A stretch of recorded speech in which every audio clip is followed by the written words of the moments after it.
Pues amigos, el día de hoy vamos a hablar de un tema muy interesante que tiene que ver y está relacionado con el tema de las rentas. ¿Y por qué voy a hablar del tema de las rentas? Bueno, pues acuérdense que uno de los objetivos de nosotros como inversionistas, pues es justamente el algún día, esperemos que no sea un momento muy lejano en el que algún día todos tengamos la posibilidad de tener varias propiedades, o sea, no una, varias propiedades que podamos poner en renta. Esto nos permita lograr la libertad financiera. Yo creo que este es el sueño de cualquier inversionista, el, ya saben, pues tener una serie de departamentos o de casas que podamos de alguna manera simplemente estar cobrando rentas, y esto pues de alguna manera nos va a dar cierta estabilidad financiera, y la verdad es que pues esta es una ventaja muy importante porque ya ustedes no van a estar encadenados, no van a estar encadenados a el que pues tengan que amarrarse a un empleo como tal. Entonces, pues esta parte pues es muy importante, es justamente el objetivo del día de hoy, hablar de este tema de las rentas. Entonces, eh, vamos a hablar, pues por esa razón, cuáles son estos errores que la gente tiene normalmente cuando la gente desea poner una propiedad en renta. Entonces, digo, ¿y esto cómo vino al tema? Me estaba acordando que la semana antepasada una amiga pues me pidió asesoría en cuanto a cómo sería la mejor forma de poner una propiedad en renta, pero sobre todo de la manera más segura posible.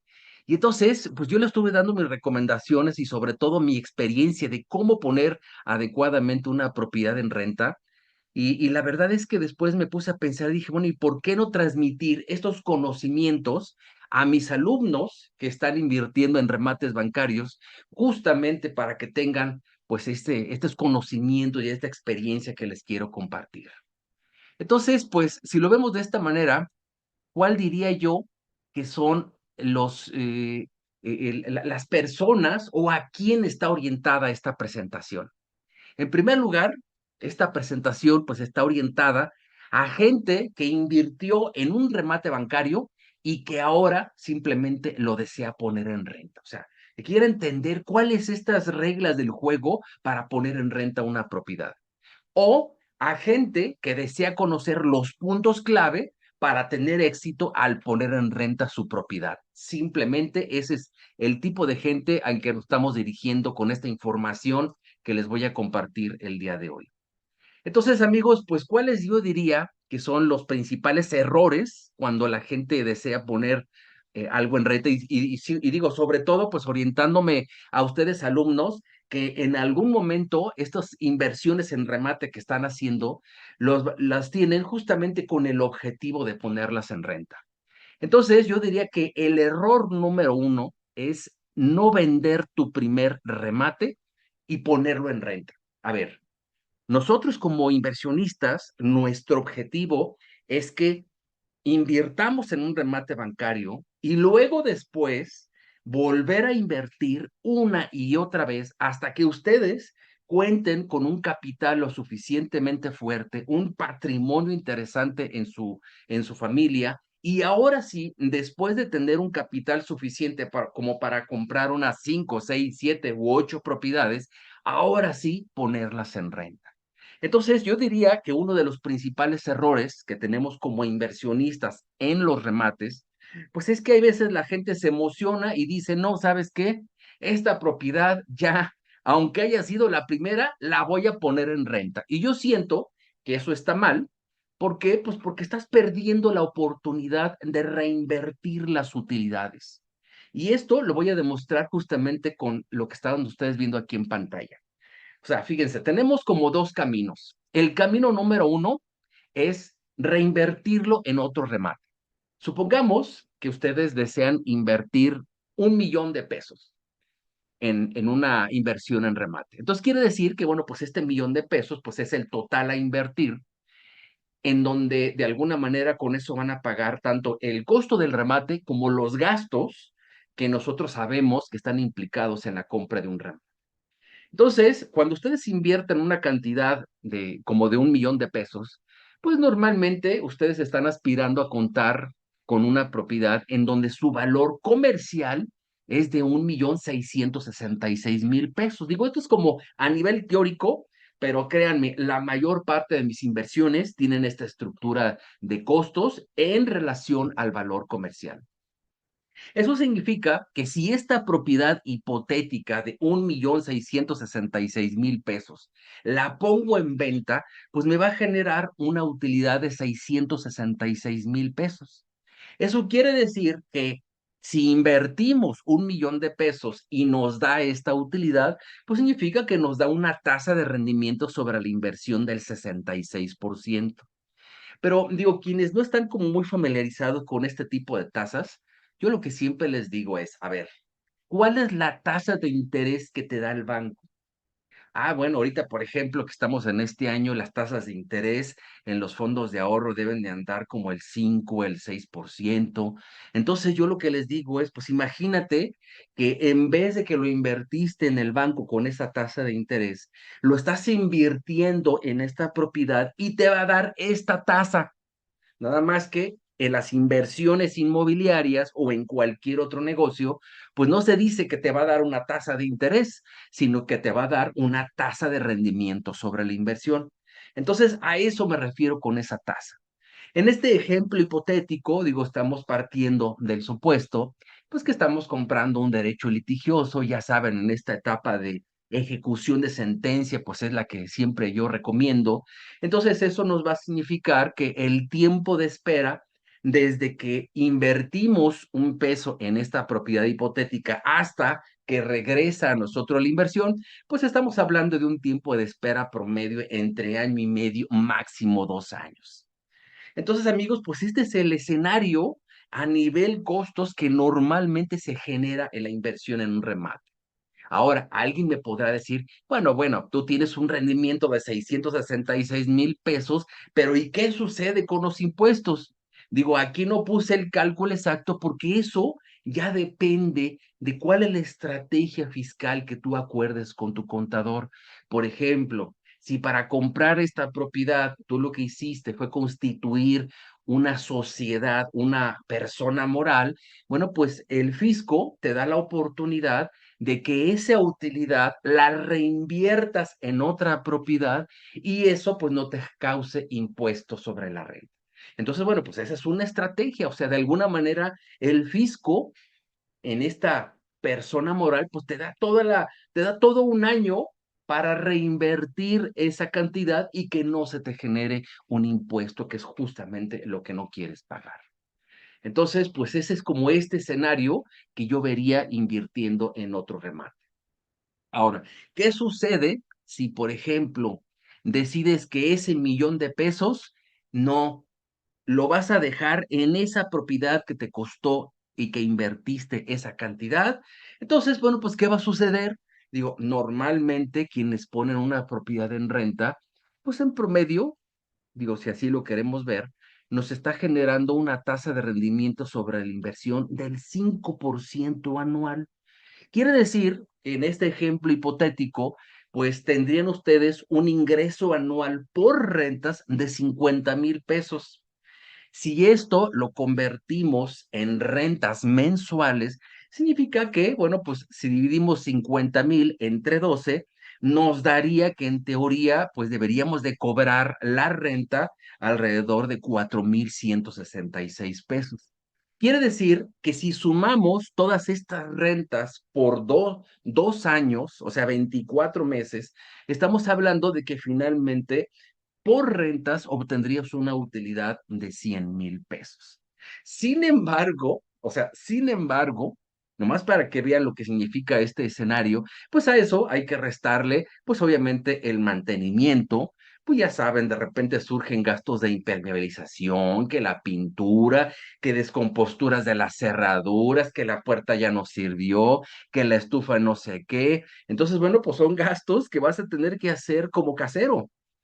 Otro gasto que también implica el tener una propiedad en renta, pues son los meses que vas a tener desocupada tu propiedad en la que consigues otro inquilino, porque ese es otro gasto que tienes que ver. O sea, un inquilino, digo, lo ideal, pues es que se quede contigo, pues varios años, ¿no? Sin embargo, pues la realidad es que no es así. El inquilino de repente se te va y entonces a veces son 2, 3 o 4 meses sin poder ingresar rentas y eso pues es parte de lo que también merma tus ingresos que tenías programado en esta propiedad. Obviamente, otro gasto que tienes en este tipo, en una propiedad normal que pones en renta, pues es lo que vas a seguir pagando de predial y obviamente, digo, si tú empiezas a tener estas rentas, pues el fisco te va a decir, oye, pues con esa renta a mí me toca que me des una cierta cantidad.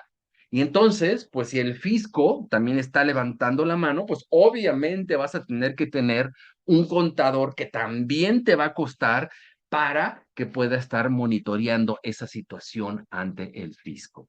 Entonces, amigos, digo, creo que queda muy claro, si ustedes comparan los dos escenarios, o sea, vean el escenario de invertirlo en otro remate, les va a dar una utilidad así en números redondos de 666,000 pesos contra 100,000 pesos, y digo 100,000 pesos entre comillas, que ustedes tendrían de una propiedad por un periodo de 2 años. Entonces, yo creo que queda bastante claro que la mejor forma de manejar tu inversión es volverlo a invertir en otro remate que te genera una utilidad interesante y que, insisto, esto permita que crezca aún más tu patrimonio.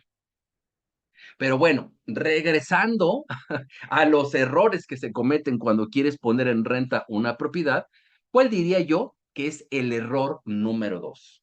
El error número dos de los caseros es no hacer un sondeo formal de rentas para establecer el valor de la renta.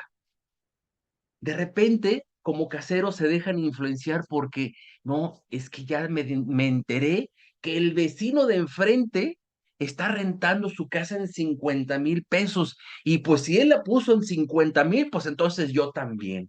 Ah, no, pues sí. O no, no, de repente se defiende diciéndote, no, no, no, es que además de eso, también pregunté con el vecino de aquí atrás que también tiene su propiedad en renta y está en 40,000. A ver, amigos, la forma más objetiva para establecer un precio de la renta es hacer un sondeo formal de rentas. Y cuando hablo un sondeo, significa que por lo menos en ese sondeo metas la información de 10 propiedades. Entonces, esto es muy importante porque si ustedes nada más consideran los datos de una, dos o tres propiedades, que a veces es lo que suelen hacer, pues esto pues es un problema porque, como yo les digo a los que me preguntan de estos temas, a ver, ¿qué sucede si el dato que conseguiste del vecino de enfrente fue un dato inflado? Porque el vecino quería cobrar demasiado por su propiedad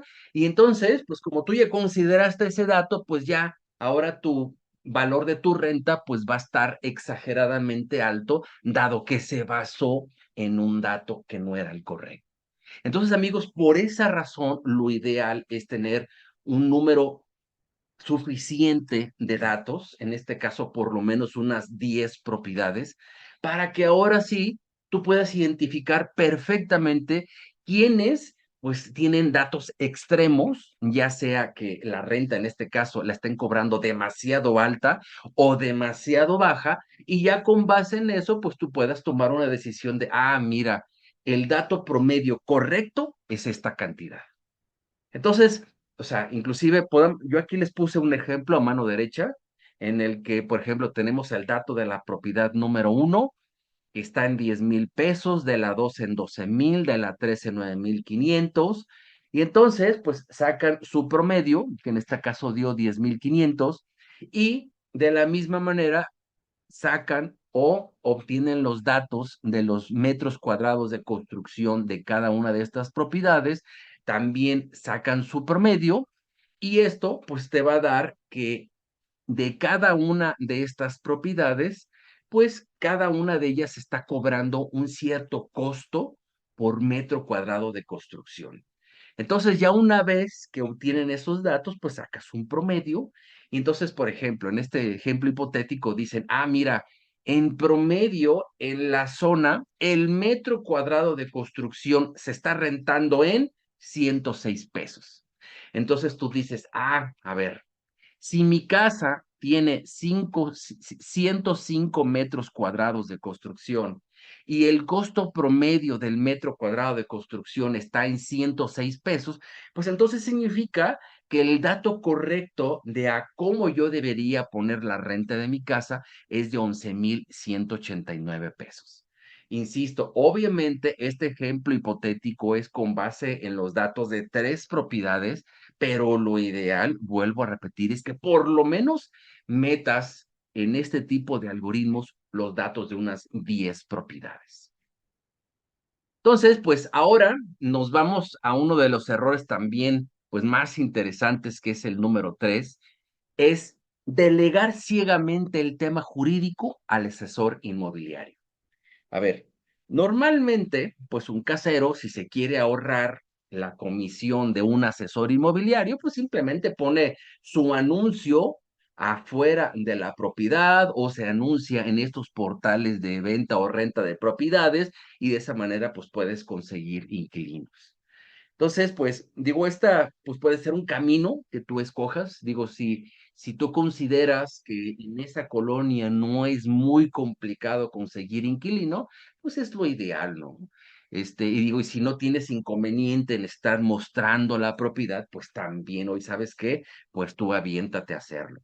Sin embargo, hay veces que por la distancia que tienes hacia esa casa, o simplemente pues no tienes tiempo porque eres una persona muy ocupada, dices, bueno, pues mejor voy a contratar el apoyo de un asesor inmobiliario, pues para que él se encargue junto con su equipo de personas de buscar un inquilino. Y entonces, pues lo que se estila en el medio inmobiliario, pues es que les pagues un mes de renta cuando se rente la propiedad. Entonces, bueno, ese es el acuerdo de cuáles son sus honorarios. Entonces, bueno, aquí el tema está en que cuando tú contratas a un asesor inmobiliario, pues aquí un error, que es justamente casi, casi les diría yo el objetivo de la plática del día de hoy, es que delegues ciegamente el tema jurídico al asesor inmobiliario. Y para que me dé a entender, vamos a explicar el siguiente slide. A ver, cuando ustedes quieren poner en renta una propiedad, ¿cuáles son esos temas o actividades relevantes en la búsqueda y aceptación de inquilinos? En primer lugar, la actividad pues, más importante es obviamente buscar al inquilino. Otra actividad que tienes que considerar es que en algún momento vas a tener que elaborar un contrato de arrendamiento y otro dato que también es muy importante y que a veces se omite, y esto nos genera muchos problemas o dolores de cabeza, es investigar antecedentes de los inquilinos. ¿Cómo? Con excaseros, con empleadores o ex empleadores, inclusive a veces hay algunos abogados que se meten a investigar los antecedentes judiciales de las personas que están ahí. Y esto es importante porque obviamente pues tú no quieres relacionarte con gente que ya tenga alguna demanda, por ejemplo, de tipo penal o una demanda, imagínense, por alguno de sus ex caseros porque no quiso pagar las rentas. Entonces, obviamente, pues toda esta información pues es cosa que tú tienes que conocer para poder tomar la decisión de cuál es el inquilino que vas a aceptar para tu propiedad. Entonces, si ya queda claro que estas son las actividades relevantes en todo esta tarea de buscar inquilino, yo lo que les diría es, aquí lo ideal es que ustedes separen la parte jurídica de lo que es la actividad específica de buscar inquilinos. Y esto es muy importante porque yo, por ejemplo, cuando contrato a un asesor para que realice esta actividad, yo le digo, mira, ¿sabes qué? Yo lo único que te pido de favor es que tú única y exclusivamente te concentres en la actividad de buscar inquilinos. Ya en la parte jurídica, yo tengo a un despacho de abogados que cuenta o que está especializado en pólizas jurídicas de arrendamiento. Y entonces, amigos, pues este despacho de abogados, pues es como lo ideal. ¿Por qué? Porque ellos se encargan de la elaboración del contrato de arrendamiento, la investigación de los antecedentes de los inquilinos, y entonces es cuando de esa manera pues, tú ya tienes una asesoría real de un abogado experto en el tema. Y esto, amigos, es muy importante porque hay veces que hay malos asesores de ventas que con tal de hacer negocios rápidos, dicen, no, no, mira, ¿para qué te complicas la vida? Mejor, mira, ¿para qué contratamos a un abogado? Mejor aquí, mira, tenemos un machote de contrato que ya hemos utilizado muchas veces, nada más aquí le cambiamos el nombre del casero, del inquilino, lo firmamos y no pasa nada. Amigos, no hay nada más nefasto que ustedes pueden hacer eso porque en el momento que ustedes quieran fincar una demanda contra el inquilino, ahí es donde se van a dar cuenta que esta elaboración, pues, express de cómo hacer un contrato de arrendamiento, pues, no les va a funcionar. Entonces, en conclusión, pues, ¿qué sucede cuando todo lo dejas a un mal asesor inmobiliario? Pues, en primer lugar, pues, no estás respaldado por una asesoría jurídica real, solo adaptan machotes de contrato sin un sustento jurídico real, no hacen investigaciones formales del inquilino y te encuentran el inquilino y no vuelves a saber de ellos. Entonces, pues eso es justamente lo que debemos de evitar. Ahora, ¿cuál es el error número 4? Que esto, pues, de manera natural nos lleva a él, pues es el hecho de no contratar pólizas jurídicas. Y entonces, ante esto, ustedes me podrán decir, bueno, ¿y qué te ofrece finalmente esa póliza? Pues mira, uno, investigar los antecedentes de los inquilinos, como ya lo dijimos, con excaseros, empleadores, digo, con los empleadores, pues aquí es donde realmente se verifica que el nivel de ingresos, pues vaya acorde con el nivel de la renta que va a pagar, o sea que esa parte, pues obviamente también es muy importante, y la investigación de los antecedentes judiciales que también ya hablamos. Obviamente la elaboración de un contrato de arrendamiento adecuado, ahora sí que a la medida de ese caso, pero yo creo que otra de las ventajas que tiene una póliza jurídica al ser una póliza, como las de las pólizas de los seguros, es que estás cubierto ante futuros problemas con los inquilinos. O sea, al día de hoy, por ejemplo, si tú tienes un inquilino y ese inquilino decide, por la razón que fuere, no pagarte la renta y tú lo quieres demandar, bueno, quiero que sepas que en este momento, que estamos en el 2024, pues una demanda de ese tipo con un equipo de abogados te va a costar como cerca de 25 o 30,000 pesos. Entonces, cuando tú contratas una póliza jurídica, así como en el caso de las pólizas de seguros, pues estás contratando el que si sucede una eventualidad de ese tipo, los abogados van a ayudarte sin un costo extra. Y eso, pues yo pensaría que es una ventaja, pues muy interesante. Y entonces, pues esto nos lleva a a una pregunta bastante interesante también, que ustedes obviamente la harían. Bueno, ¿y qué costo tiene esta póliza jurídica? Y yo les diría, mira, para ti nada. ¿Cómo que para ti nada? Sí, esta la paga el inquilino y lo acuerdas cuando pones tus condiciones iniciales. O sea, tú lo que le vas a decir al inquilino, a ver, ¿cuáles son los requisitos que yo tengo para rentarte esta propiedad? Un mes de renta, un mes de depósito, un aval con bien raíz sin gravamen, que esto es algo que los de las pólizas jurídicas inmediatamente te van a corroborar, y el pago de la póliza.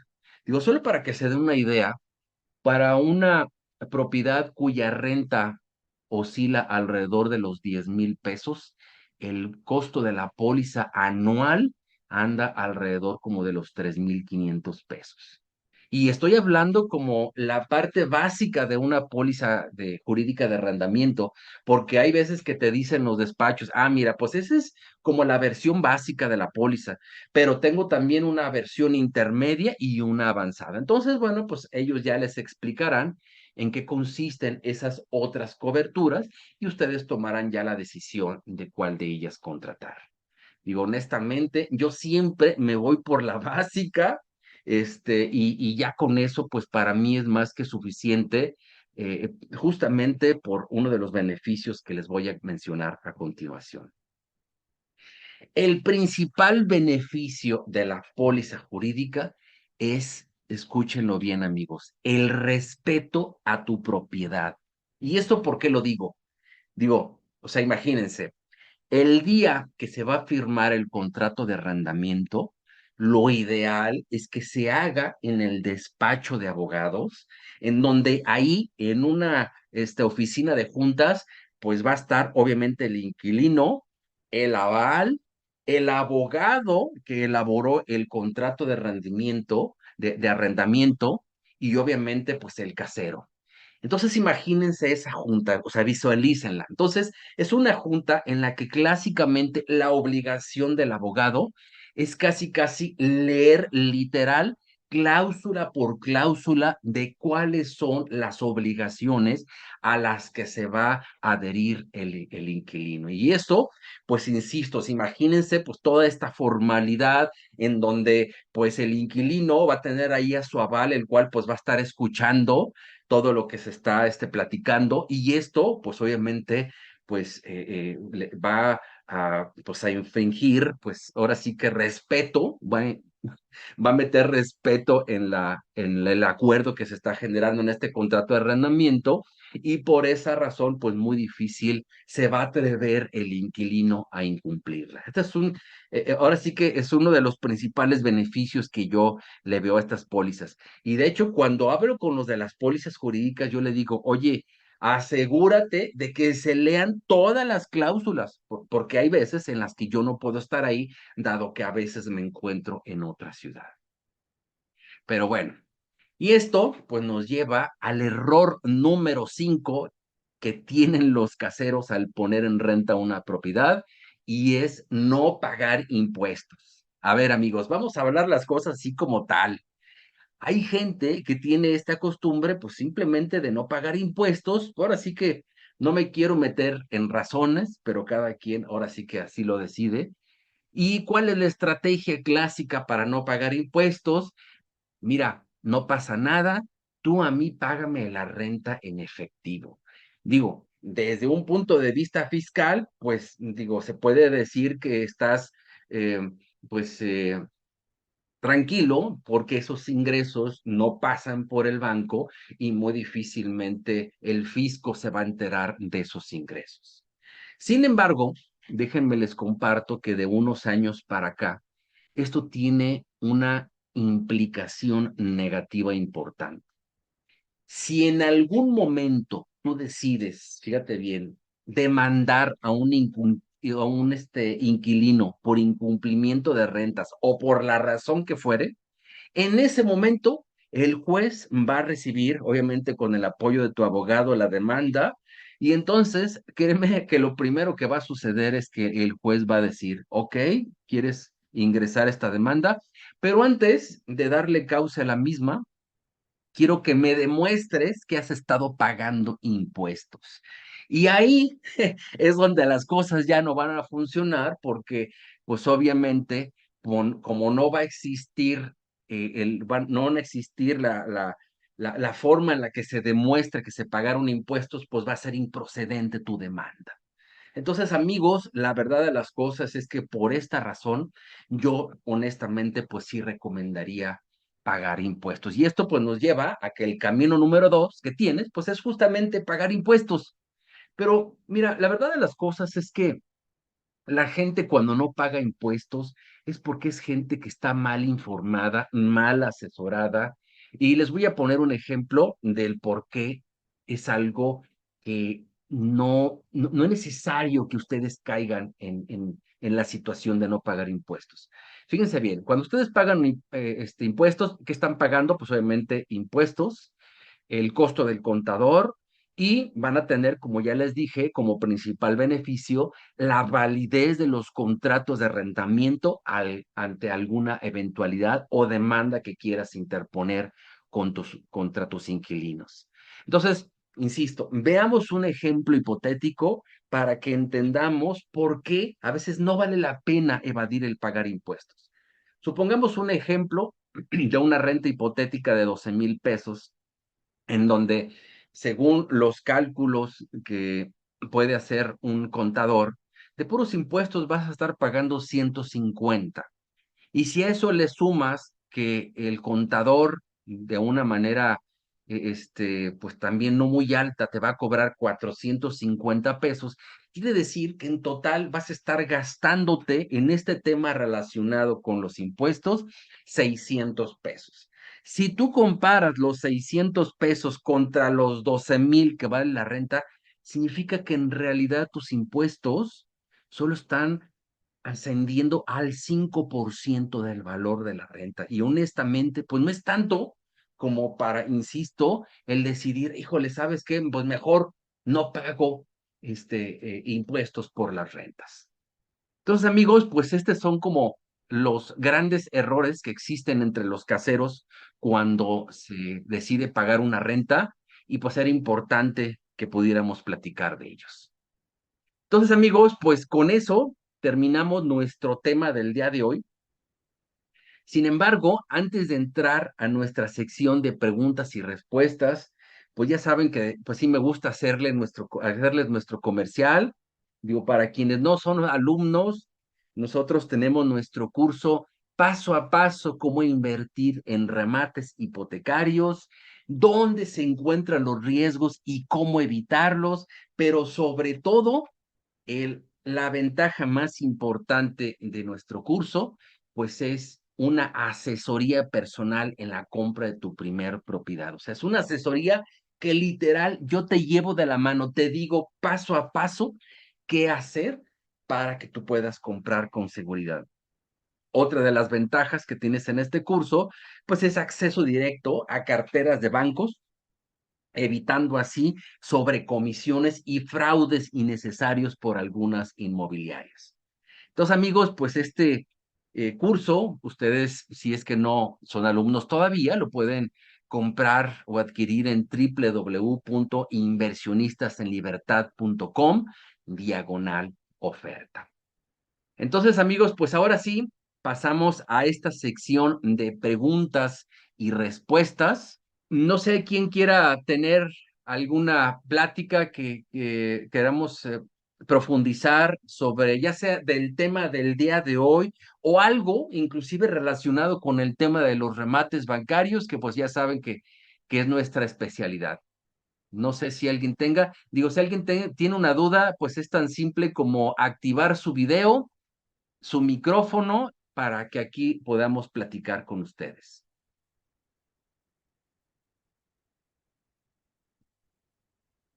A ver, anímense, anímense. Insisto, puede ser del tema del día de hoy o de alguna otra cosa relacionada con nuestras inversiones en los remates inmobiliarios.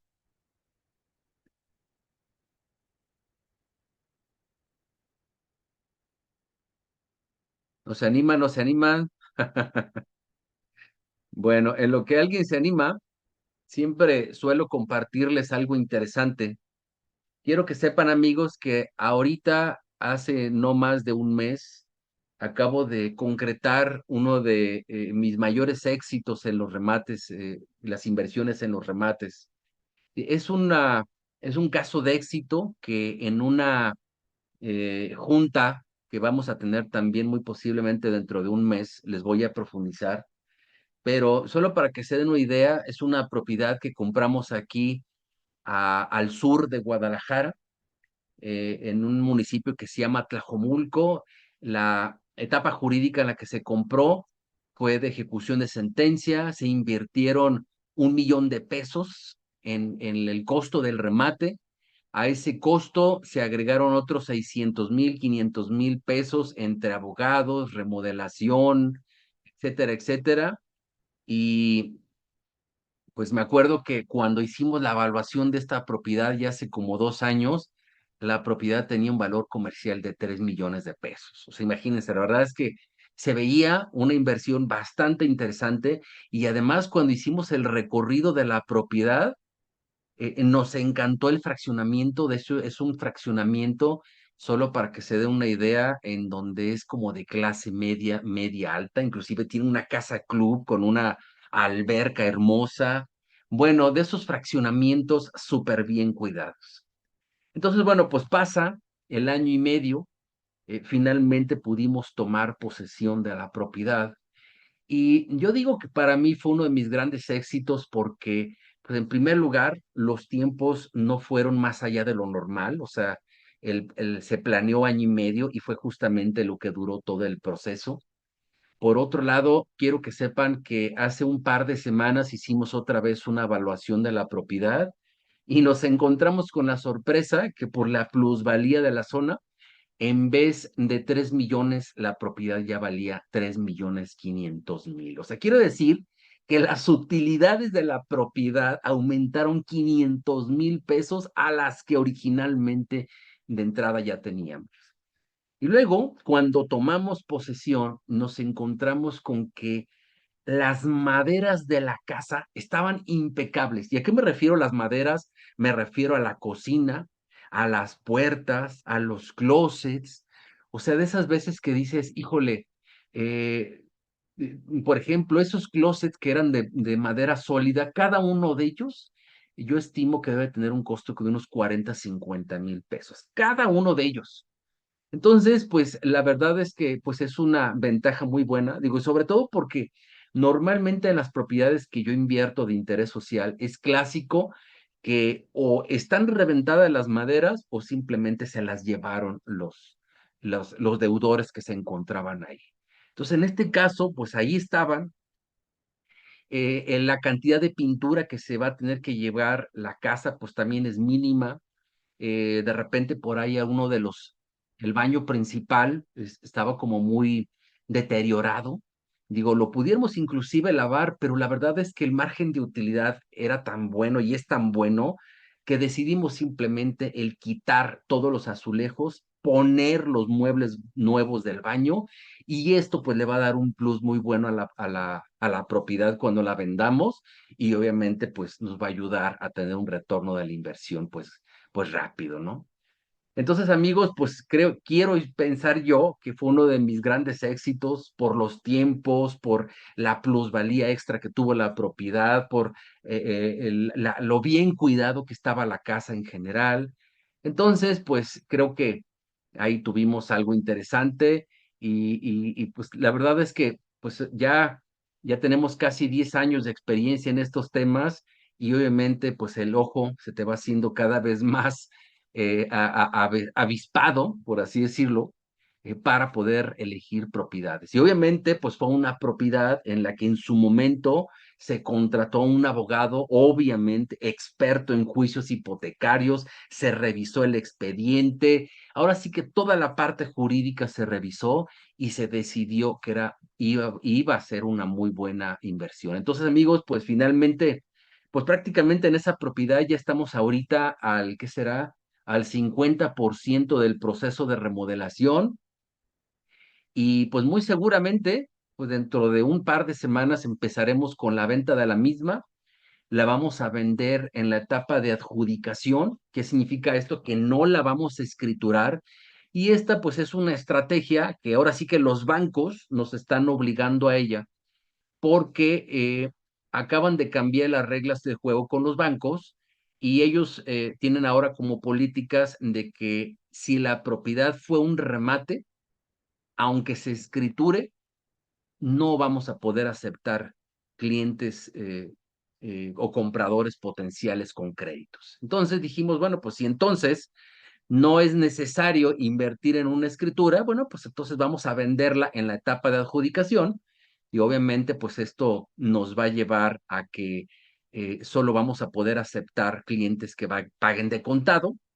Yo sé que esto tal vez nos va a llevar un poquito más de tiempo, pero bueno, pues ahora sí que se va a compensar, porque vamos a contratar los servicios de unos 3 asesores inmobiliarios sin dar exclusividades, y obviamente pues con la remodelación hermosa que le vamos a meter a la casa, creo que también eso va a ayudar a que esta se venda lo más rápido posible. Entonces, pues este es el caso de éxito. A ver, estoy viendo aquí que Rafael está levantando la mano y luego después José, pero vamos comenzando por Rafael. Rafael, abre tu micrófono, por favor. Buenos días, Rogelio, muchas gracias. Buenas Sí, tardes, o días, Rafael, ¿cómo estás? bien, muchas gracias, Rogelio. Fíjate que tengo un par de dudas, específicamente con este caso que mencionas de que no haya financiamientos bancarios para estas operaciones. Por un lado, quiero preguntarte si existe alguna financiera que no sea propiamente algún banco, no sé, alguna FOL o SOFOM, alguna de esas variantes que sacaron, que dé financiamientos para estas propiedades. Y la segunda duda es, ¿qué tanto se estaría considerando bajar el precio, ya que al realizar una operación de compra-venta de contado, pues lógicamente los que tienen los recursos líquidos van a buscar siempre una mejor opción o un descuento para hacer esa operación? Claro, mira, definitivamente yo lo que te pido de favor es ponte en el lugar de un comprador potencial. Si te dicen, oye, puedes entrar a ver la propiedad, vela recién remodelada, el jardín recién puesto, o sea, la propiedad totalmente hermosa, con la única restricción de que solo se va a pagar de contado. O sea, debería de haber una razón por la cual deberías de bajar el precio de la propiedad. Simplemente, pues es un caso especial de un dueño, si así lo quieres ver, un dueño de una propiedad que no quiere aceptar créditos hipotecarios. Entonces, pues ahora sí que así es como sería la operación. Mira, normalmente hay veces que sí recomendamos bajar el precio de la propiedad, pero cuando, por ejemplo, se la vas a dejar sin que hayas desalojado la propiedad, pues ahí sí, oye, ¿sabes qué? Pues mira, la casa vale normalmente 3 millones de pesos, pero como tú vas a hacer el desalojo y vas a contratar abogados, te la dejo en 2,5 millones. Ahí sí, pero este no es el caso, Rafael. Este no es el caso. O sea, en primer lugar, ni existe un proceso de demanda, el comprador no tiene que contratar a ningún abogado, simplemente, es más, el único abogado que sí tiene que contratar es para que lo asesore jurídicamente que la forma en la que queremos vender la propiedad es confiable. Sí, nada más es la única razón por la que van a contratar a un abogado. Entonces, en realidad, pues no, la respuesta a tu pregunta, no hay una razón por la cual tendría que bajarse el precio. En segundo lugar, me preguntabas de alguna SOFOME. Lo cierto es que no las hay, no hay alguna SOFOME que esté dando créditos en la actualidad para propiedades que fueron remates. Y mira, no me quiero meter aquí en situaciones técnicas jurídicas, pero hay veces que sí se puede y sobre todo son aquellos remates en el que el deudor sí estuvo activo en todo el proceso. Cuando eso sucede, a veces los bancos o las SOFOMES hacen excepciones y sí dan créditos, pero esos son casos como muy excepcionales y cada caso en especial, pues ahora sí que tienes que solicitar que lo analice. Entonces, pues esas son las respuestas a tu pregunta. No sé si tengas Bueno, alguna otra duda, Rafael. no, muy claro, muchas gracias, Rogelio. Perfecto, gusto saludarte. Igualmente, excelente día, gracias. Gracias. Ahora tenemos aquí el dato bueno, aquí dice iPhone de José. A ver, José, platícanos, ¿cuál es tu duda? Sí, maestro, ¿cómo estás? Qué gusto saludarte. Ay, José Raúl, ya reconocí tu voz. Ya teníamos tiempo que no nos escuchábamos, ¿no? Exactamente, gusto saludarte de nuevo, qué bueno que nos acompañas. Muchas gracias. Siempre es un placer, la verdad, y agradezco profundamente la invitación. Claro, Querido maestro, además de agradecerte, quería hacerte la siguiente pregunta. Ya hemos estado platicando ahorita, de hecho, ahorita la duda de Rafael, que fue muy puntual, este, y ayuda mucho, es algo parecido. Si uno está vendiendo la cesión de derechos adjudicatarios, llega el nuevo propietario y él es el que va a escriturar. Estamos correctos, ¿verdad? Incorrecto, él va a escriturar, nosotros no. Es correcto, pero ya existe una escritura de la propiedad. Ahora, una vez que ya vendamos, si ya tenemos un proyecto, si por ejemplo en el caso de éxito que acabas de comentar, el cual te mando felicitaciones, tuvieras Gracias. el proyecto desde el inicio de enviarlo a tu cartera para renta, no para venta, ¿cuál hubiera sido tu estrategia? ¿Hubieras querido escriturar en cierto momento o simplemente te quedas con la cesión de derechos adjudicatarios y nunca escrituras, solamente rentas? Muy buena pregunta, José Raúl. Quiero que sepas que ese tema lo he profundizado mucho. ¿Por qué? Porque en la Ciudad de México tengo 3 propiedades en renta en la etapa de adjudicación. ¿Ok? Obviamente, cada vez que lo he platicado con los abogados aquí, expertos en temas de inmobiliarios, pues ellos siempre me han como motivado de, oye, yo creo que sí vale la pena que la escritures, porque de esa manera ahora sí vas a aparecer en el registro público de la propiedad, inclusive puedes aspirar a que en algún momento puedas hipotecar algunas de esas propiedades Correcto. y pues acceder a créditos blandos que te permitan seguir reinvirtiendo en otros remates, por así decirlo. La verdad es que no lo he hecho, son propiedades que he mantenido en la etapa de adjudicación, son propiedades en las que tengo en renta ya desde hace ya casi 4 años, ¿Ok? y la verdad es que, pues, hay veces, José Raúl, en el que te enamoras de las propiedades. Digo, ¿por qué no decirlo?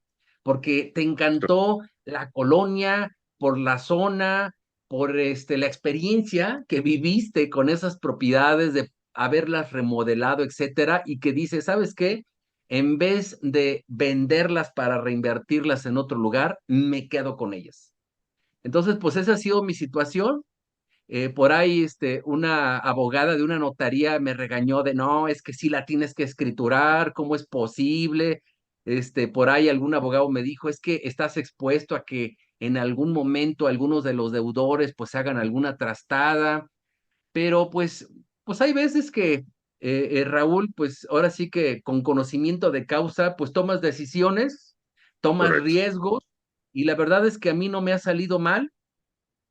Y esa pues ha sido la situación. Digo, si esta propiedad de ahorita yo la quisiera poner en renta, la verdad es que yo volvería a hacer lo mismo, ¿eh?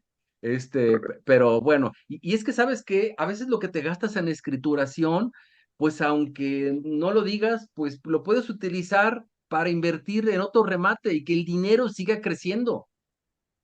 Es correcto. Pero bueno, ahora sí que eso es lo que yo te contestaría.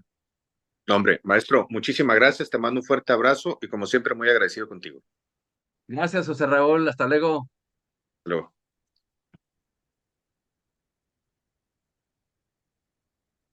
A ver, amigos, pues alguien más que tenga alguna pregunta por ahí, este es el momento de platicar.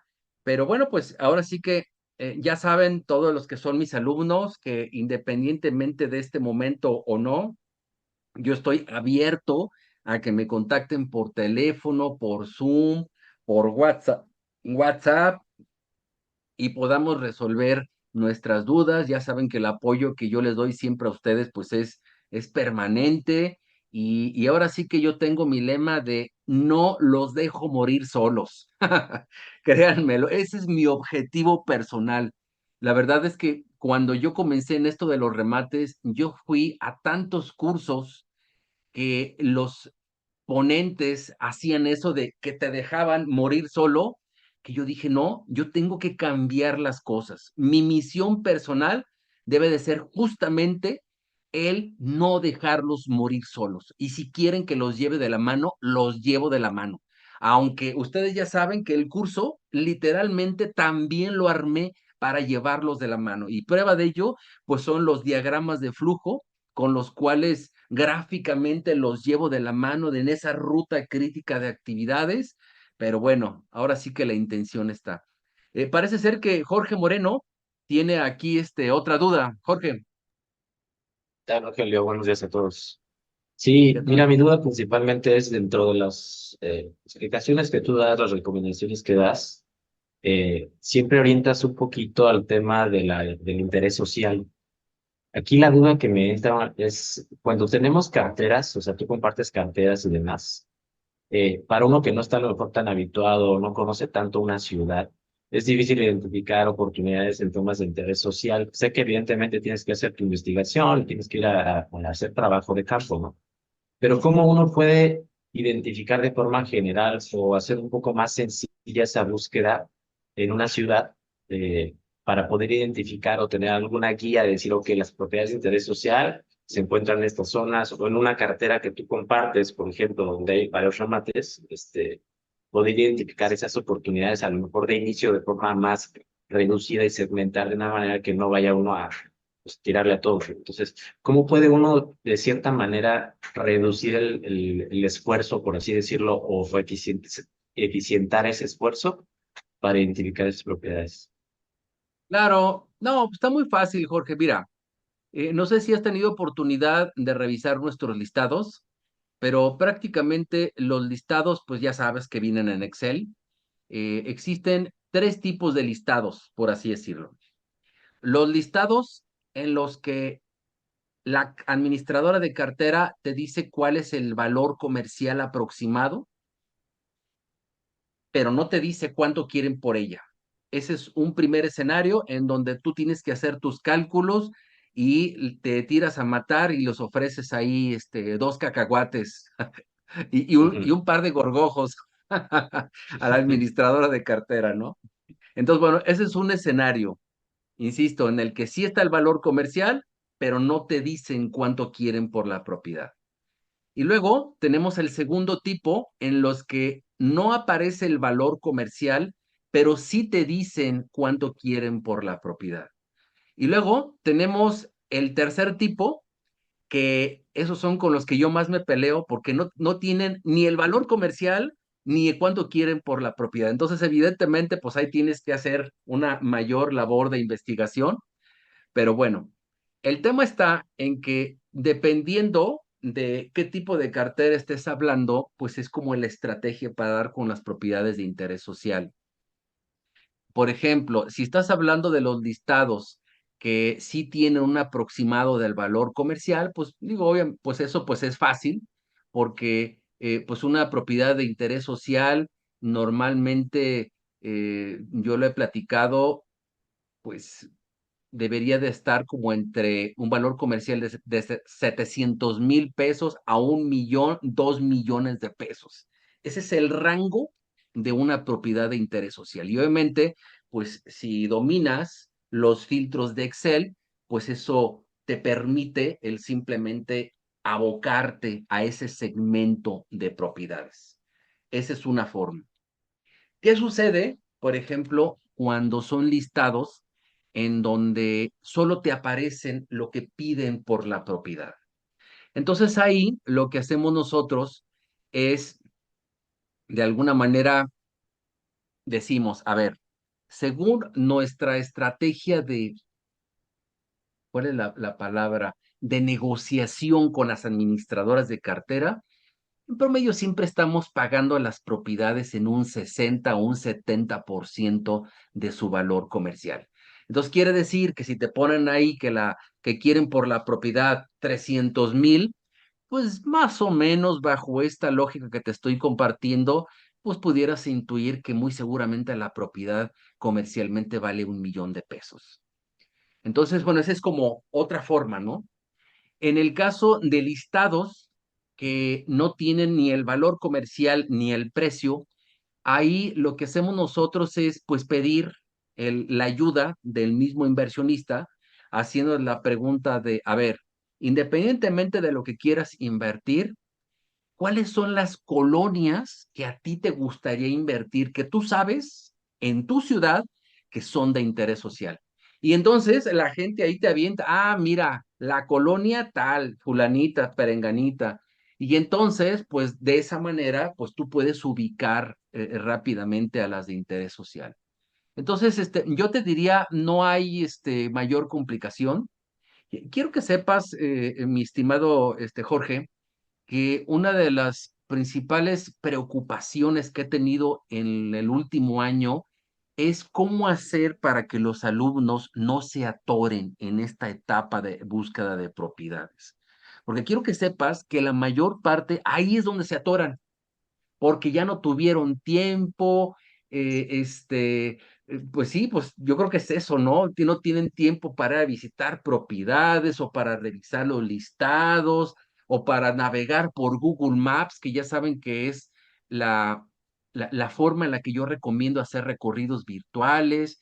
Y entonces, mi estrategia o mi política de unos meses para acá es ahora sí que reafirmar mi posición de no te voy a dejar morir solo. ¿Y qué hago?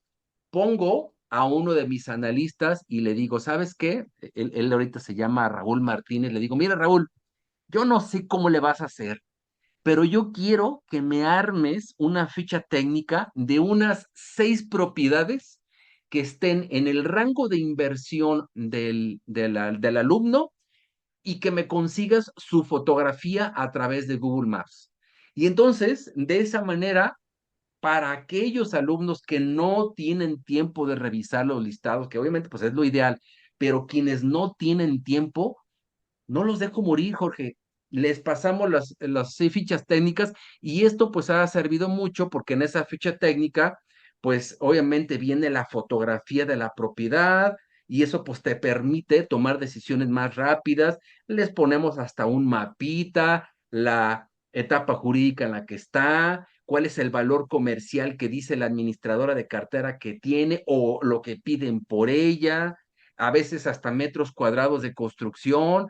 Entonces, pues ahora sí que esa es la manera en la que los estamos ayudando. Y obviamente, cuando yo les paso listados en Excel, pues también, aquí con el apoyo del analista, los ayudamos a hacer esos filtrados de Excel, porque también sabemos que hay algunos alumnos, pues que no son muy avesados en este tema del Excel. Entonces, por ese lado, pues también los ayudamos.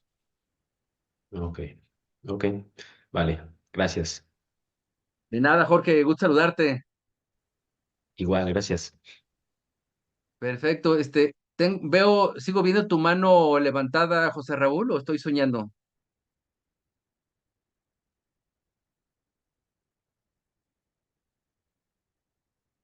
No, Ah, una creo que sí. disculpa, fue error, disculpa.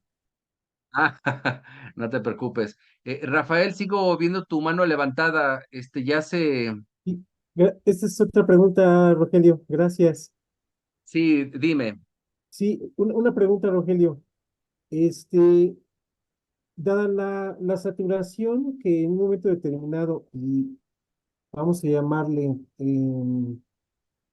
la sobrevaloración que ya está existiendo en ciertos inmuebles en la Ciudad de México, ¿cuál es tu recomendación para invertir? Es decir, ¿en qué ciudades diferentes a lo que es Ciudad de México, hoy por hoy sería lo más rentable para invertir en este tipo de remates? Claro, mira, definitivamente has tocado un tema interesante porque pues mis inversiones en remates, pues ustedes ya saben, comenzaron en la Ciudad de México. Sin embargo, ya hace como 2 años me mudé a Guadalajara. En Guadalajara, pues me estoy encontrando con que de entrada no hay tanta gente que se dedique a esto de los remates. De hecho, si hay gente que desconoce este tema en la Ciudad de México, aquí hay mucho más. Y eso te lleva a entender que por eso hay muy buenas oportunidades. El problema de la Ciudad de México es que de repente te encuentras a veces listados ya demasiado manoseados, por así decirlo, si así lo quieres ver, y pues no hay cosas tan interesantes y cuando encuentras propiedades, por ejemplo, de interés social como las que estábamos platicando aquí con Jorge, pues te encuentras con que están en las afueras de la ciudad, en colonias de niveles socioeconómicos, pues peligrosos, que además, pues no te llaman la atención para invertir. Entonces, pues yo te diría que fuera de la Ciudad de México, la verdad es que es un campo virgen para invertir en los remates. Lo que yo sí te recomendaría es que si tú tienes la visión de voltear a otras ciudades, lo ideal es que sea una ciudad que por alguna razón familiar o personal estés viajando con frecuencia para hacer los recorridos de las propiedades, pues, ¿qué más? Pues estar al tanto del proceso, para estar al pendiente para que cuando sea el desalojo tú estés ahí. Entonces, pues es lo que yo te recomendaría. Eh, Cuando estamos hablando de que vas a invertir por primera vez en un remate, ahí sí yo te recomiendo, ¿sabes qué? Comienza por la ciudad en la que vives. ¿Por qué? Porque el hecho de ver propiedades en otra ciudad, pues sí agrega un factor de distancia que puede complicar innecesariamente las cosas, sobre todo, insisto, en esta primer propiedad que estás como más preocupado, por así decirlo, y necesitas estar como todo más al pendiente. Esa es la recomendación que yo te diría. Otra pregunta, Rogelio, relacionado Sí. proceso y por disponibilidad de tiempo. Si uno no tiene la disponibilidad de tiempo por razones de trabajo actual, por ejemplo, este, todo el proceso lo puedes trabajar a través de tu abogado, o si se requiere estar uno presencialmente en ciertos momentos del juicio que puedan tomar más tiempo o más visitas, tal vez estar pidiendo permiso en el trabajo para poder acudir, etcétera. ¿Hay algo que se puede hacer para delegarlo todo en tu abogado y que él corra todo el proceso para que tú te presentes pues nada más una o dos veces durante todo el caso? Mira, de repente existe como el mito de que invertir en remates es una actividad muy demandante desde el punto de vista de tiempo. Y la verdad es que no es así, Rafael. Si tratamos de desmenuzar todo el proceso de compra e inversión en un remate, ¿cuáles dirías que son, diría yo que son como los momentos en los que te exige más de tu tiempo? Es al principio, cuando estamos en esta etapa de revisión de listados, que es justamente lo que hablaba con Jorge. Ahí es donde de repente sí te consume mucho tiempo, pero pues es que estás de acuerdo que eso es como cuando compras cualquier propiedad normal. O sea, te tienes que dar tu tiempo para ir a ver casas el fin de semana, en este caso, pues también revisar listados. Entonces, pues eso es una actividad en la que no te escapas. Eh, am, Fuera de esa actividad, pues, por ejemplo, después de que se hace el dictamen, el abogado toma el caso y durante cerca de año y medio, todo lo que dura el proceso jurídico, la verdad es que el negocio, si así lo quieres ver, no requiere de tu tiempo en absoluto. Ya al final, cuando llegas a la etapa de toma de posesión, pues de repente así te va a decir el abogado, oye, ¿qué crees, Rafael? Fíjate que ya pasado mañana es el desalojo, entonces necesito que físicamente tú estés aquí para recibir las llaves de la casa. Hay algunos abogados que te permiten el que tú no asistas al desalojo, pero no es lo más común. Lo más común es que, y además es como el momento más, pues diría yo, emocionante para el inversionista, porque es el momento en el que vas a poder entrar por primera vez a tu casa, el cerrajero cambia las chapas, se está yendo el deudor, y pues ahora sí que son las primeras impresiones, es cuando tú entras a la casa y dices, híjole, creo que aquí hay mucho trabajo de remodelación o no. Por ejemplo, en la propiedad esta que acabo de platicarles hace un momento, lo único que se requiere es pintura el cambiar los azulejos y los baños de la casa y ya. Entonces, pues son cosas en las que tú tienes que estar involucrado. Y ya, pues esto nos lleva a que después de la toma de posesión, pues tienes que estar involucrado en la parte de la remodelación. Digo, por lo menos tienes que estar, digo, si vas a contratar a un contratista o a un arquitecto, pues tienes que estar ahí yendo cada semana, cada 2 semanas, si así lo quieres ver, durante que dura el proceso de remodelación. Y pues ya después de eso, lo que sigue es que tú le pases la batuta a un asesor de ventas para que la venda.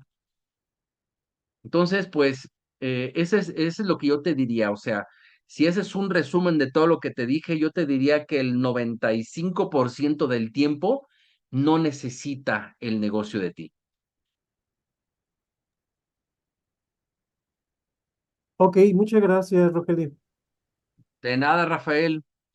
Quité el compartir pantalla, porque ya la vez pasada me regañaron que hubieron algunos que estaban aquí con la intención de participar y no los vi.